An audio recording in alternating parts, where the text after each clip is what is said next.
Welcome inside episode 521 of the Locked On Senators podcast. I'm Ross Levitan on the outskirts of enemy territory in Winnipeg, Manitoba, alongside Brandon Pillar up in the Blue Mountains, and we are recapping a 3-0 Senators loss on Long Island where the offense couldn't get anything going.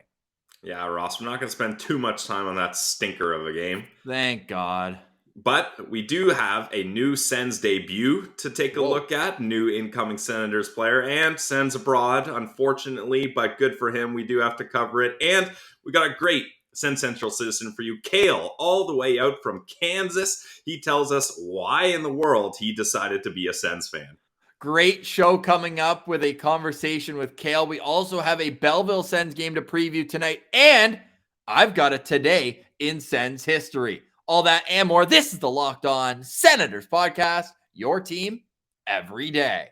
Locked On Senators, your daily podcast on the Ottawa Senators. Part of the Locked On Podcast Network. Your team every day.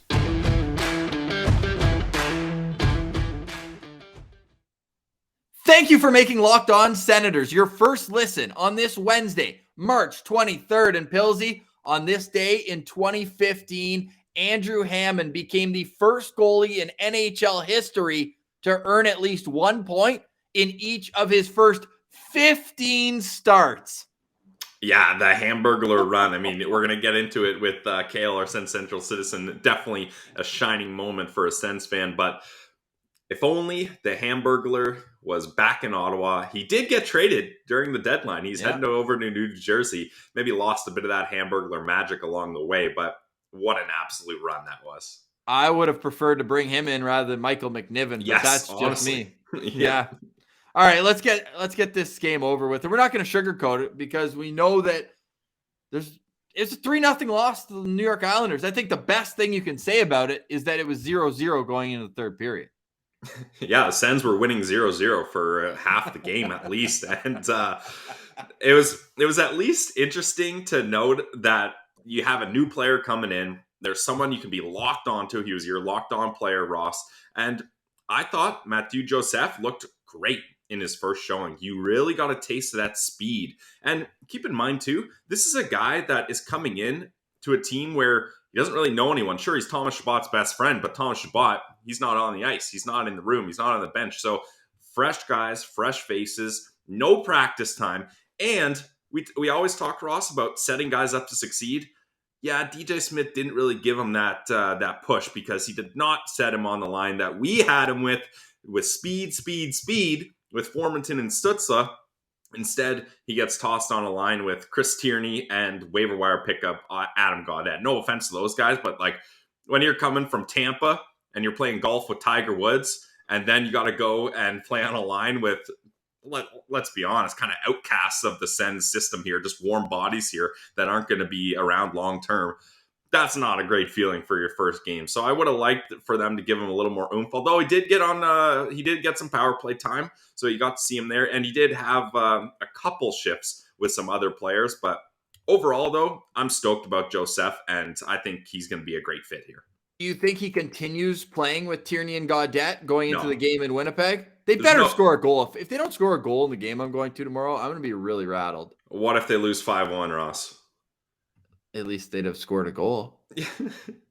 I can tell you it's not as glory filled as you might think, being in a away building, losing 5-1. Yeah, sure, the Norris goal was great, but the rest was not so great. But to answer your question, I don't think he stays there. There's no way, because we've talked about it over and over. Tierney cannot be playing on a line with these speedsters. He slows everything down. And Joseph, he needs to be able to have guys that can match his speed. And Formanton and Stützle are those types of guys. And I think eventually DJ Smith's going to see that. And this is their time to really get a good look at Joseph. He's on an expiring deal. He's an RFA. So if you want to get a handle on the value of this guy, why not put him in the best position? They don't have other guys that really are leapfrogging him that much. I mean, Connor Brown, yes, you want to have him in your top six at this time with no Drake Batherson, but I think Joseph should get a better look here than Colin White because he's got the speed and he's someone that I really think can complement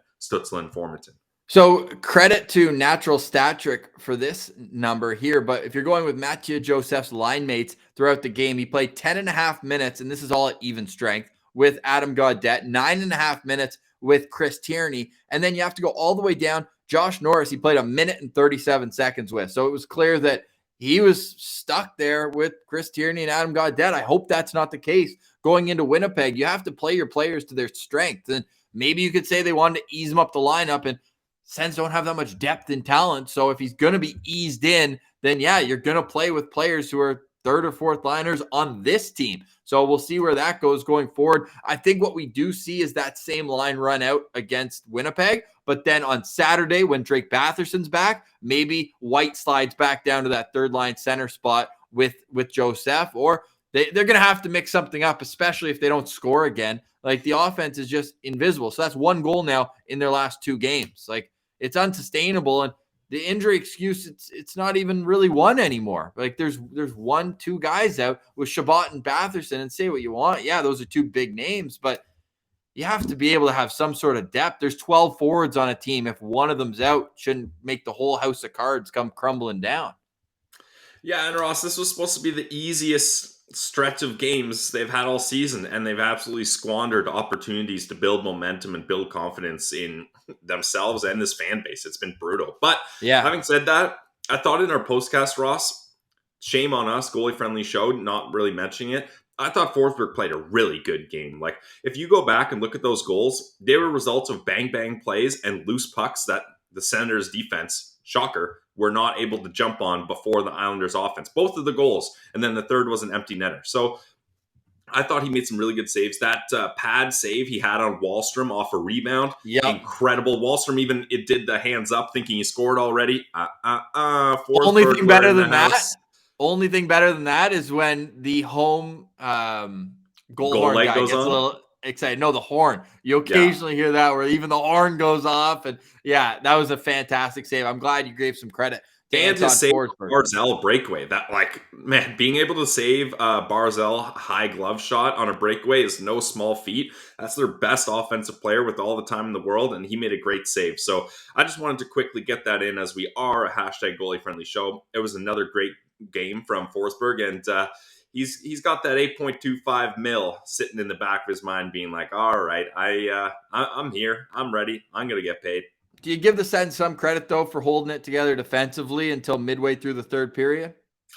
I mean, sure, some credit. I'll give them some credit, Ross. But a lot of that has to go to Forsberg. Like, he had to be on his toes, and he had to be sharp. And the only reason the Islanders got past him were because of defensive lapses, in my opinion. So I can't give the defense too much credit. Although, I will say, I thought MDZ, for coming back from the AHL, being freed from the shackles of Belleville, he played pretty decent, especially considering he's on a pair with Mete, who's kind of struggled here, and I thought he was all right.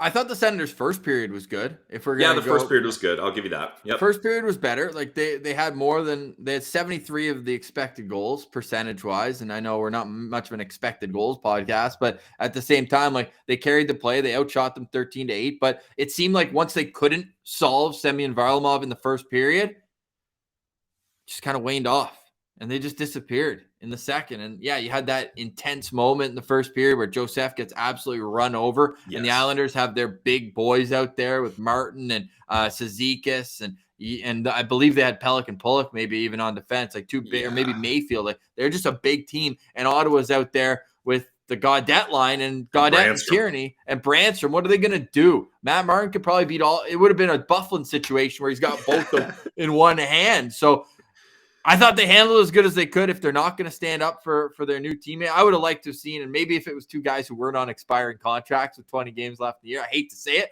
but if that's Brady Tkachuk, the gloves are coming off. Eject button right away. Your new teammate, man. This guy it's his second shift with the Ottawa Senators. He gets smoked and he looks around and nobody does anything. But they do get a breakaway out of the play. Not only that, Ross, but nobody does anything. And he's the guy, like, this guy's possibly concussed at this point. Like, he got absolutely rocked. He's the guy that has the wherewithal to be like, hey, they didn't blow the whistle.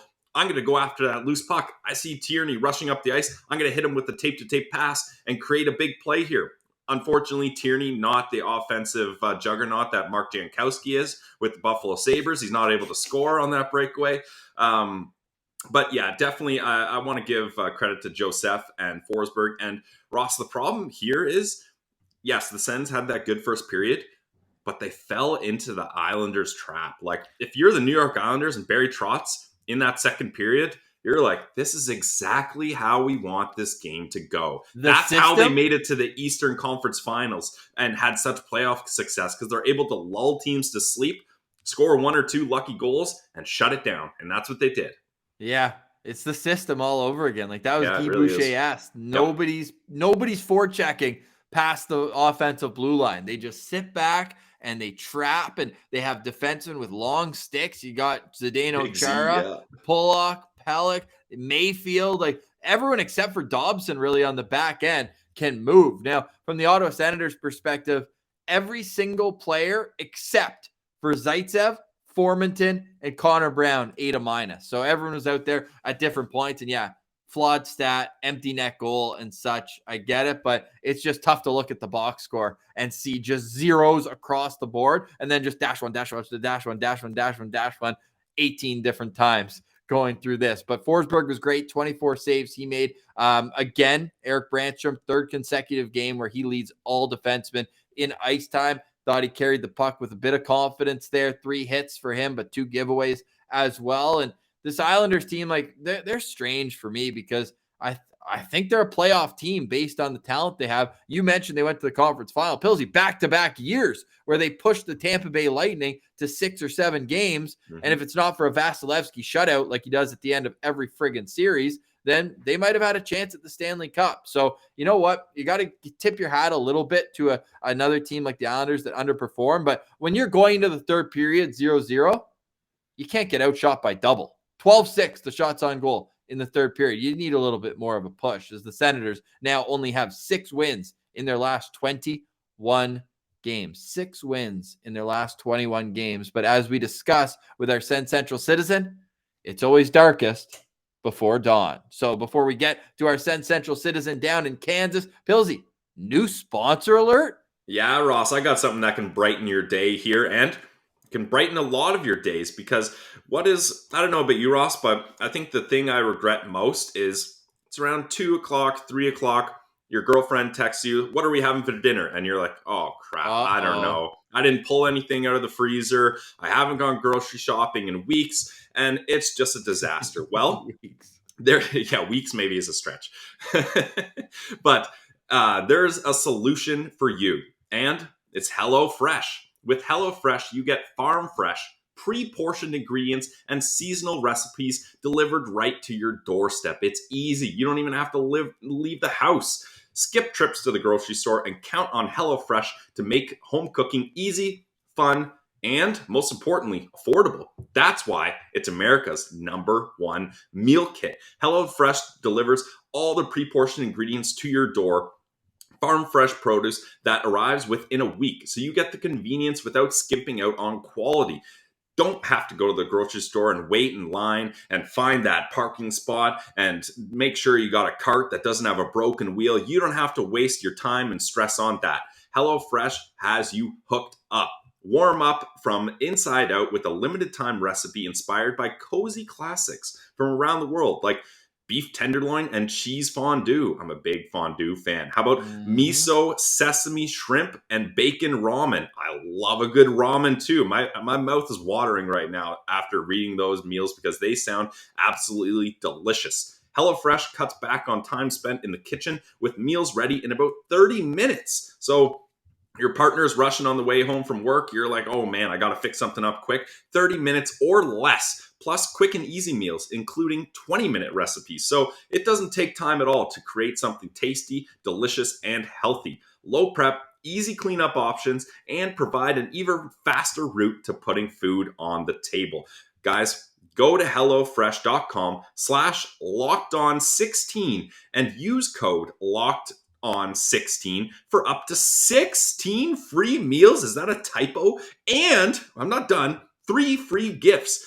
Go to HelloFresh.com HelloFresh.com/LockedOn16 and use code LOCK16 for up to 16 free meals and 3 free gifts. Check it out today, guys. HelloFresh.com.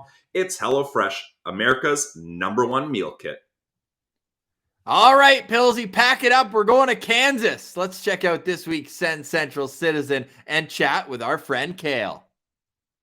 All right, we now welcome on this week's SensCentral Citizen. We're going to Kansas. We're chatting with Kale at Kale Joshua, 2 A's at the end there. If you want to go throw him a follow on Twitter. Kale, welcome to Locked On Senators. I have so many questions for you. Hey, thanks for having me, guys. I'm excited to be on.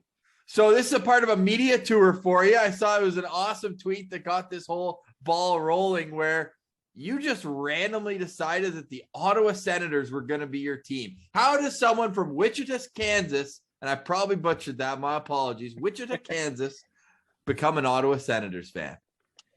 So it actually started when I lived in my hometown of Ashland, Kansas.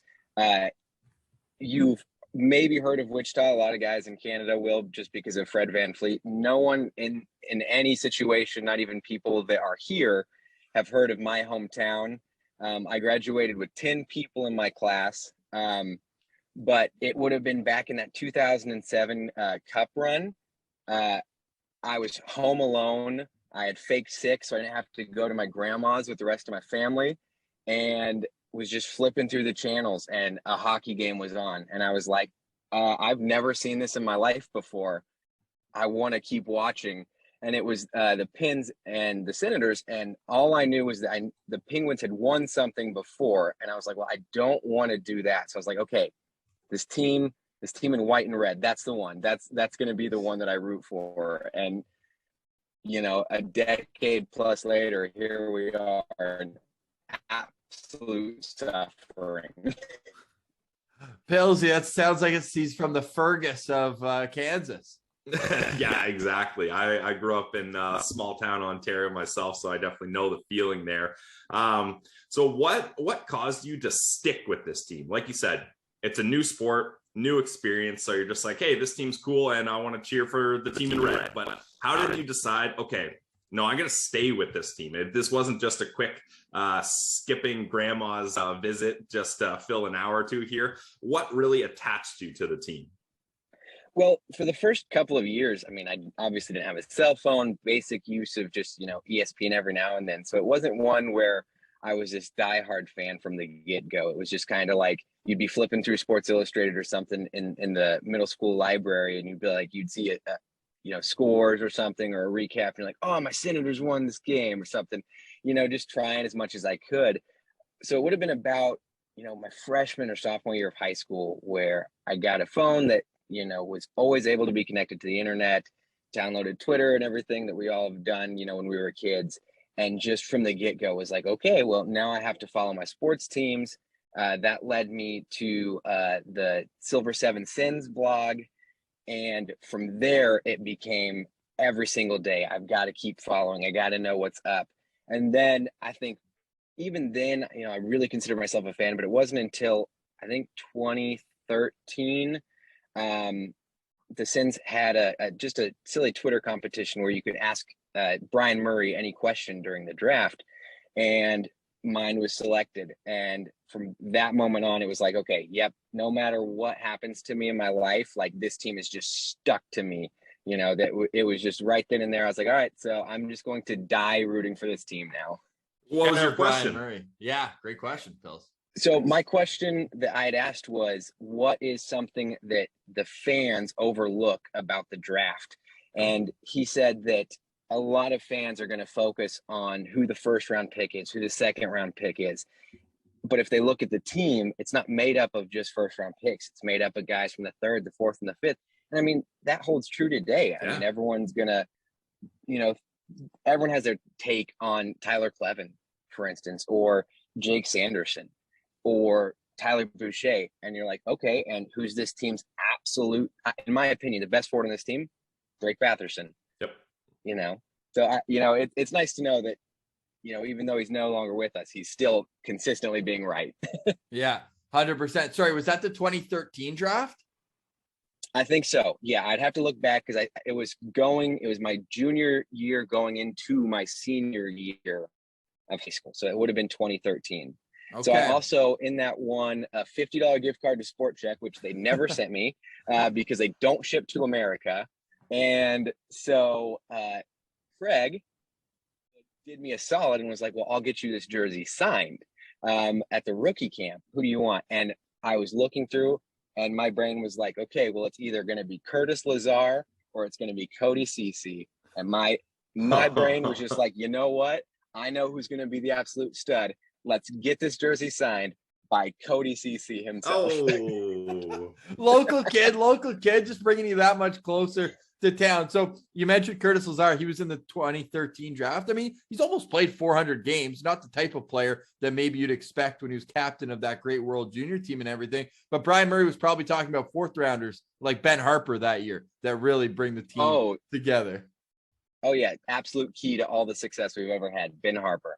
hey, Ben Harper's still in the NHL as well. So yeah, bottom pair out in Nash Vegas. Yeah. But hey, I have a question for you, Cale, as well, when it comes to following this team and the amount of off ice news, we'll call it for a lack of a better term. Does that help you stay engaged from so far away? Because there really is never a dull day in Sens land.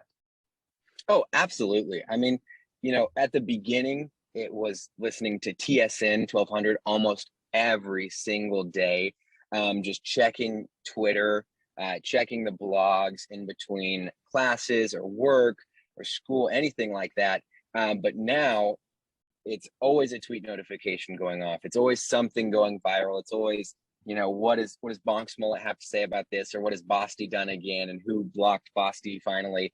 But it really does. The constant news cycle and everything that's either going wrong or well with the Sens is probably one of the only things that makes me feel like I'm almost allowed to be a fan of the team. Without that, I would just feel like, well, I'm over here, thousands of kilometers away. You're just a wallflower. Saying, go Sens, go. Yeah. Listen to him, eh? Converting into kilometers for us. What a guy. He's a Canadian at heart. That is good. So what's the closest hockey team to Kansas, like NHL team? What would be the closest geographical NHL team? So it depends on what part of the state you're in. Sure. But you're basically flanked by the Avs if you're on the west side. If you're in the south area like I am, but more central south, then it's probably going to be Dallas. And anything up in that kind of eastern Kansas City area, you're going to be into St. Louis. Okay. But the majority of people in Kansas are either going to be Avs or Stars fans.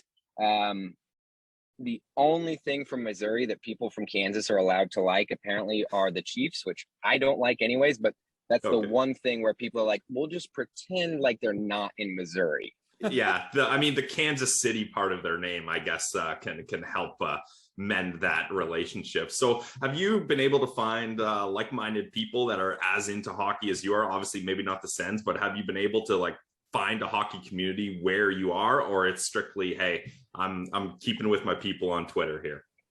I've tried. Back when the Sens were partnered with the Thunder here in Wichita. Yep. There would be watch-alongs, but it was very clear that the people that were there were interested in other teams, but it was a lot of kind of older folks, like, kind of like our parents' age. So a lot of them were like on the booster board for the ECHL team, because obviously someone needs to get a place for these kids to stay. Yeah. And I've tried a couple times. I used to work with a guy who played hockey here in town. We do have a rink, but I mean, it's total, imagine the worst beer league play you've ever seen. That's basically all that happens here. Dudes getting crumpled and then crushed on the ice. If you wear a bucket on the ice here, it's just kind of like, what are you afraid of? Like, no one's got the coordination to even hit you. Don't worry. Every now and then I'll go to a bar and I'll ask a game gets put on and someone will cheer with me. I'm like, someone else who likes hockey. And then I just look over and they're just like 10 drinks deep and they just hear me cheering. So they're like, we're going to do that. We're going to do that. Let's go. So it's definitely been a struggle here in town. Have you made it up to Ottawa yet? The pilgrimage to the CTC? Not yet, man. That's the Mecca that I need to go to. it was one where it's always, oh, next year I'm going to find a way to go. Next year I'm going to find a way to go. And then, everything that's happened in the last few years, it's been like, okay, so I'm just basically waiting to get told I can go now. If I had my way, I'd find a way to get there. But my wife keeps reminding me that we also have bills to pay, and I can't just fly out to Ottawa and get a hotel and an Uber to Canada and beers and a rotisserie chicken from Boston. So I haven't forget made the rotisserie chicken. You better get a couch with Boston. Come on. I bet you the Sens community wouldn't let you get a hotel and all that. I mean, we're probably going to have people reaching out just from hearing this saying we got to get Kale to the CTC. Yes. That's my goal in all this for sure, because you got to be able to go see the boys. Have you seen them on the road at all in Colorado or Dallas, or you're still looking for that first taste of live Sens hockey? I've really thought about it. I've gone to NHL games before, but not for the Sens. And it's one of those where I really think to myself, I want my first game watching them live to be in their barn, not someone else's. Also because I know I've had plenty of experiences where I've had like beers thrown at me and stuff like that. I'm a very, very loud and rowdy fan, even though my wife absolutely hates it. So it would be nice to wear red in a barn and everyone's happy that you're really loud versus the threat of having a beer poured down your shirt.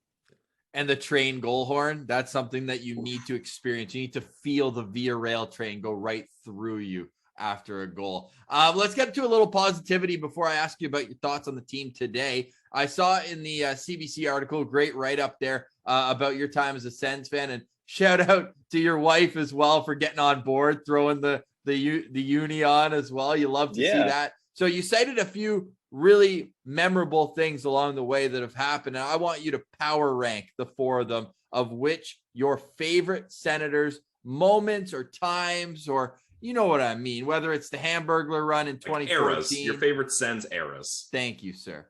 The 2017 playoff run, the end of the pizza line because you joined in right at the height of it. Or is there a dark horse that maybe wasn't mentioned here? For me, I think number one has to be the Hamburglar run. Goalie friendly. I'm a total softie. So just knowing everything that went into that run, everything that's happened to Andrew before making it with the team and going on that just insane clip, and then everything that was happening to Craig Anderson and everything that he'd been through and continued to go through. That run, I think back about it. I think, to me, that was the one time where the team felt just so unstoppable, and it just felt like you were in a video game and you would just put in some cheat code. And for me, it was so hard back then to watch a game and just listening on TSN 1200 for every single game and just listening to Gore just saved by Hammond. And it's just like sitting there and you just feel it every time just pulsing through your head.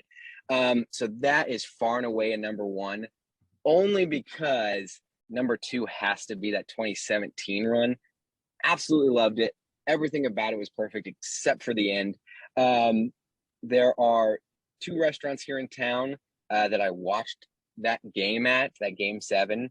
I moved from one to another just because one was about to close. I haven't been back to either. I love the food. I love the drinks at both those places. PTSD, Such a bad memory. I can't go back.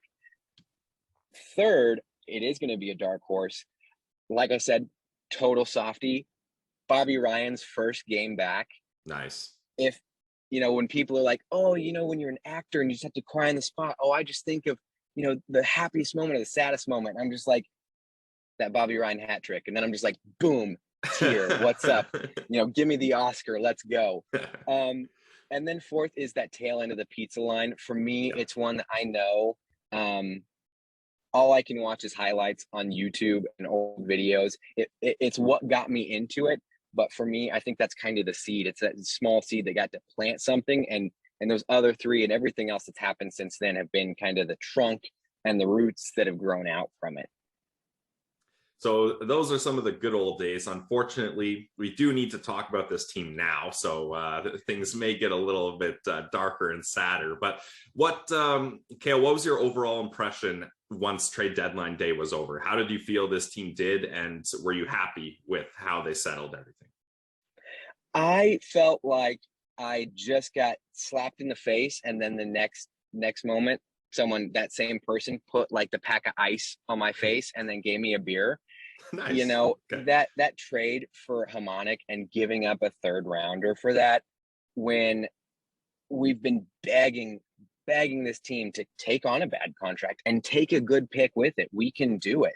You look at the other teams that are at the same spot that we are, and that's what they're doing, and they're taking advantage of it. And then when I hear that we traded for Hamonic, I'm like, and what draft pick? Is it a second? What did we get here? It's like, no, we gave up a third. I'm like, so we paid for that bad contract? And like, yeah. I'm like, so we wanted the guy with the signing bonus? Yeah. I'm like, huh? Oh, okay, cool. And then the very next day, you get rid of Brown, which, we've been begging for this whole time, especially when you see what MDZ did in the last game when he was playing against the Islanders, and you're just sitting there going, okay, so he's better than Brown. He's better than Zaitsev. And that's another bad thing, not moving Zaitsev at the deadline. I understand, there's only so many warm bodies we can throw in, but there had to be someone that we could have traded for and just got Zaitsev out the door. As much as I'm going to miss Nick Paul, who even from Kansas truly does it all. Yes. Mateo Joseph is, an incredible player. I 100% agreed with you guys when you said you wanted to see him on a line with Formenton and Stützle. That's all I wanted. And then I saw the projected line for the Islanders game, and I was like, come on, just listen to Pilsy and Russ. Just do it. we would win. I think that it was just such a middle of the road. It's kind of like we made moves that are going to be good for us down the line, but none that we're going to look at, except, in my opinion, maybe that Mateo Joseph move. Maybe that we may look down the line and say, oh, that was a great moment for us. But all in all, I think it was just more about getting people out and just trying to stay afloat without absolutely embarrassing ourselves. So it's nice to walk away from it going, okay, we're not an absolute joke as long as you ignore the Dadanov stuff. But it was one where you just sit there and go, come on, Dorian, like, quit listening to your girlfriend, go on Twitter and listen to what some of us had to say.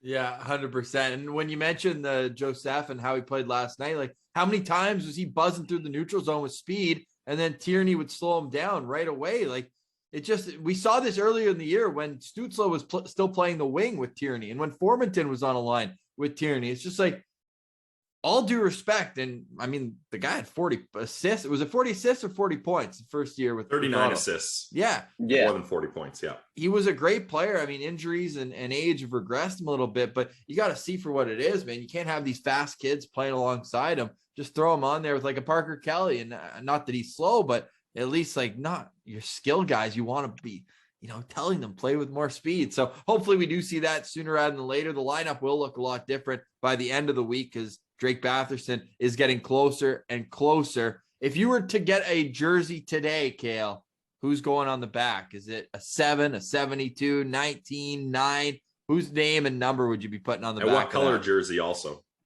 Ooh, so I have a couple sweaters.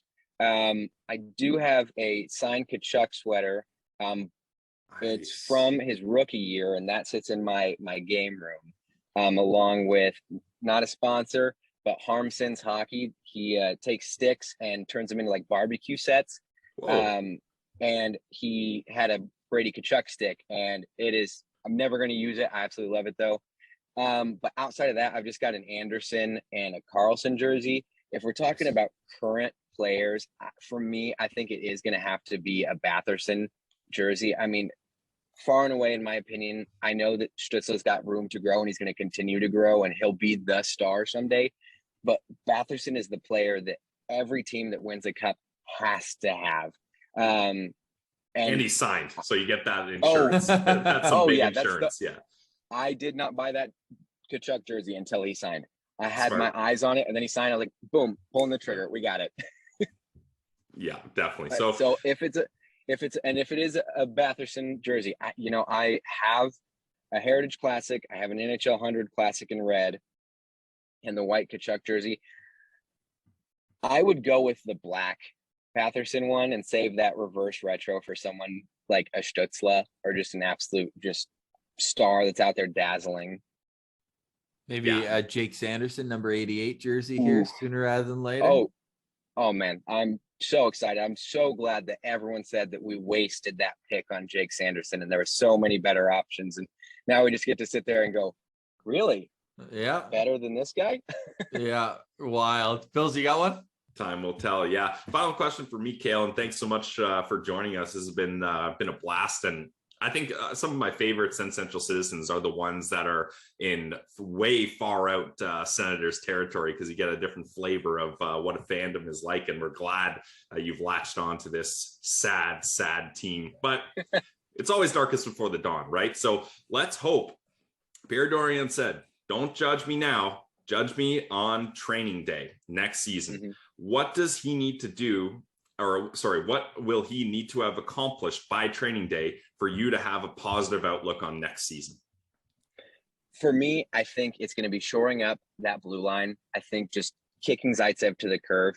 I think if Sanderson is going to make that jump, I think, we need a top four that looks somewhere along the lines of Shabbat and Zub. And then I honestly would like to see Sanderson get, top 4 minutes. I think I would rather him have to learn than us kind of shield him.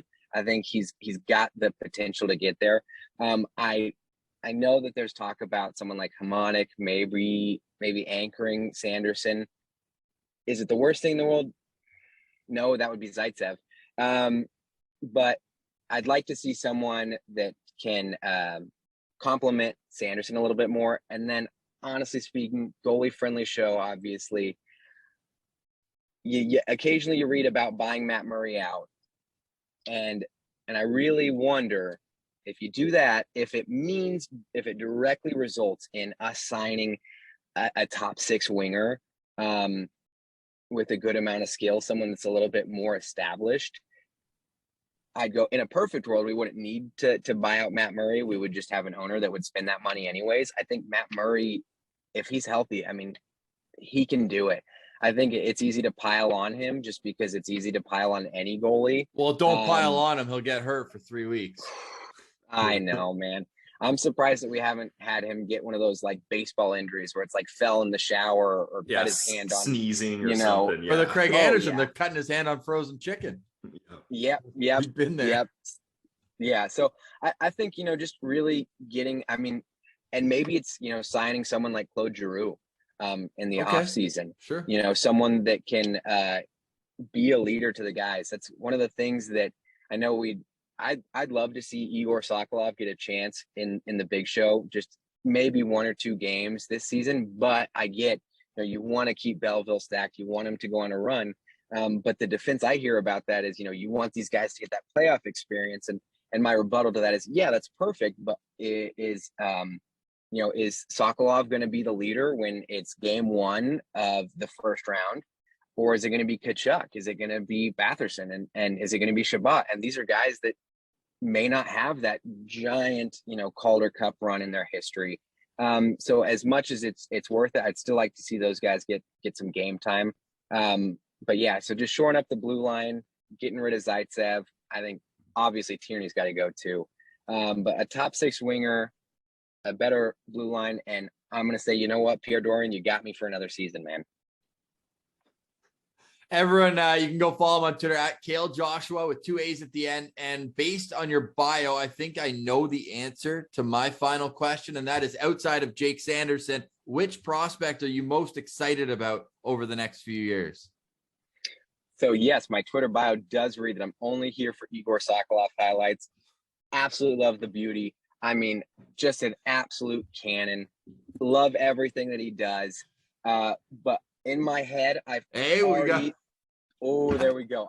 In my head, I've already decided he's gonna be successful and he's gonna make it to the show. Nice. So I might have to update the bio because I am absolutely on the Tyler Clevin train. I'm on the K train.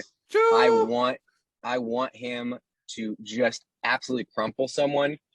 I view him, when I think about him, I think about if he could find on the blue line almost like a mentor, like Travis Hamonic.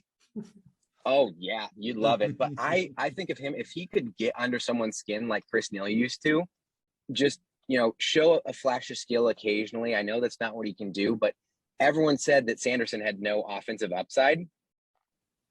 Here we are. I think that's a misconception about the youth now, is even when you hear, oh, they don't have an offensive game, these guys can still light the lamp. They can still pass the puck. But for me, I think just in terms of watching someone grow, I'd love to see Tyler Clevin continue to make steps, because I think for Sokolov, I think he's got what it takes, and it's just going to be growing that skating. So for me, like I said, he's not a finished product, but he's a product that I'm ready to sell and say, yep, this is it. We need to bring this up and it's good to go. And so Tyler Clevin, I think, is my new development project that I'm going to sit there and say, no, you don't understand. He's going to make it to the show. He's going to be great. And I'm going to laugh in your face when he does. Undercover offense from Tyler Clevin. We know what he can do with the physicality, and in a league that doesn't appreciate a whole lot of physicality, as we've seen him get 5 in a game a few extra times. I don't think we see that same issue when he gets to the NHL. Cale, I'm really in awe of how much you follow the team from where you are. So stick taps to you, brother. Keep following along, and anything we can do to help get the pilgrimage to see you at the CTC, let us know what we can do, and we'll make sure to do just that. Thanks for joining us today. Again, everyone go shoot him a follow on Twitter at Cale Joshua, 2 A's at the end, and let's get the petition rolling to bring him to Canada. Thanks again for doing this, buddy. Really appreciate it. Hey, thank you guys so much. I appreciate it too. I can't wait to listen to the episode. Stick taps to Cale for joining us. What a great conversation. Great dude. And, well, I'm sorry that you picked the Ottawa Senators, but it is always darkest before dawn. And hopefully some momentum can be found with the Belleville Sens. We'll touch on their game tonight against the Laval Rocket. But before we do that, we've got a quick word from our friends at Built Bar. Built Bar is the protein bar that tastes like a candy bar. You can check them out for yourself at built.com. That's built.com. And have you tried the Puffs? If you haven't, you're missing out on Built Bar's best tasting bars. Puffs are one of the first ever protein-infused marshmallows. That's why I'm giving you right off the bat. Go to built.com. You have to see them for yourself. They're not just a protein bar. They're a treat, and they're covered in 100% real chocolate. They're low calorie. They're high protein. Replace your candy bars with these. They're better. A typical candy bar can be anywhere from 200 to 300 calories. Go to built.com and scroll down to the macros chart, and you'll be blown away at how they make everything taste delicious, but also really, really good for you and healthy. At Built Bar, they're all about the taste. Mint brownie, coconut almond, all, and new this month, white chocolate cookies and cream. Go to built.com and use promo code LOCKED15 for 15% off your next order. That's promo code LOCKED15 for 15% off your next order at built.com. All right, Pilsy. So the Belleville Senators, who we have been discussing as a wild ride to the finish, we're pulling up right now. Actually, this doesn't have I don't think there were any games in the North Division last night, but this thing is changing on a day-to-day basis. As you can see, if you're watching on YouTube, the percentage points right there. Wow. Changing every single day. So right now, if the playoffs started today, Belleville would not be in it. That would be a monumentous disappointment, would it not? Yeah, that would be real tough if Belleville's not able to make the playoffs. After 2 years of not having playoffs, and then the year before that, they missed out on the final day of the season. So it's been just out of their reach here, and they need to make the playoffs. But Ross, they do have a tough task and an important game up against the Laval Rocket tonight, because sure, Montreal shipped out a lot of NHL talent, but they did bring in some AHL talent, and they got a beauty in Justin Barron from the Colorado Avalanche. And he, from what I know and expect, he's going to report to Laval, and that ups their defense in a big, big way. We need Zach Senyshyn to go outside in on him, and we expect Senyshyn to be in the lineup. Footy posted nice photos of him at practice yesterday, and I think we can expect Mad Sogard to be in between the pipes as well. This is a big game tonight for the Belleville Sens against Laval. What is your handicap, and you think they can pull it out? Because historically, Laval's been a tough barn for them to play, and we saw it firsthand in the home opener for Laval. Yeah, you got to give stick taps to their arena in Laval. It's absolutely incredible, and the fans packed the building, and they were loud. It was crazy. So we got to hope that Belleville can go in there, shut out the noise. I think I really want to see, Ross, a big performance from Mad Sogard because, look, Sens brought in an extra goalie because they realized that Mad Sogard, maybe this was a little too much too soon for him on his plate, and he had been struggling in a couple of games. So I really want to see him just shut the door here and give this team a chance to at least push Laval in regulation, because like we mentioned last time, we cannot have 3-point games. Like, that's not going to get it done in these division games. You got to win in regulation. So I'm really focused on getting that W before overtime or shootout. You can follow the show on Twitter at SensCentral, on Instagram, lockedon.senators for all the up-to-the-minute stats, news, analysis, and some insider info that is not always well received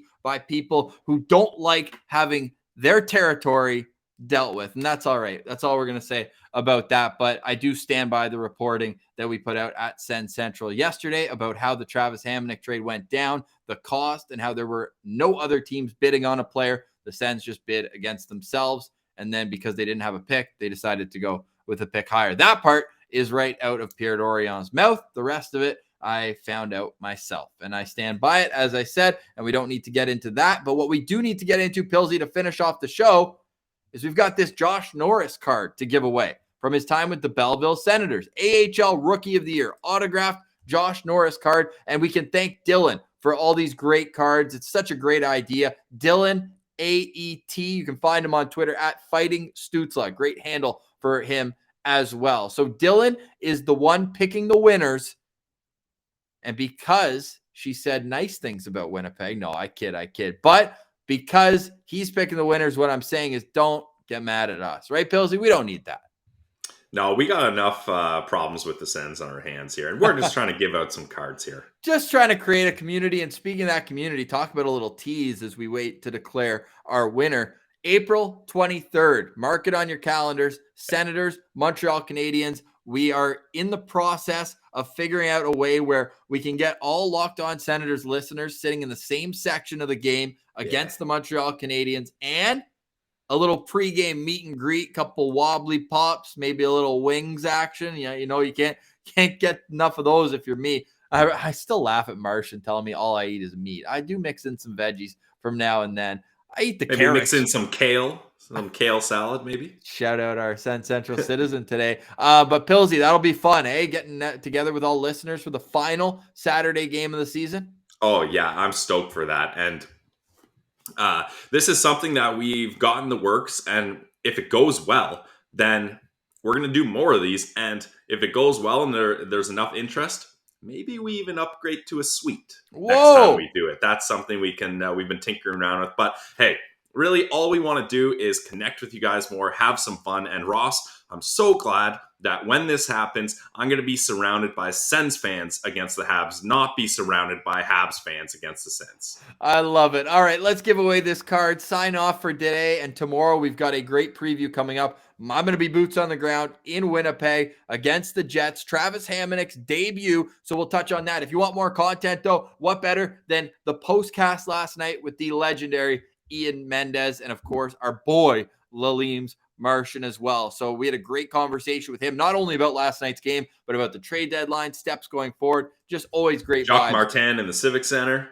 Always just great vibes when Laleem's Martian and Ian Mendez are a part of the show. So the winner of the Josh Norris rookie card in the AHL is Olivia Ellens at Olivia D_Ellens.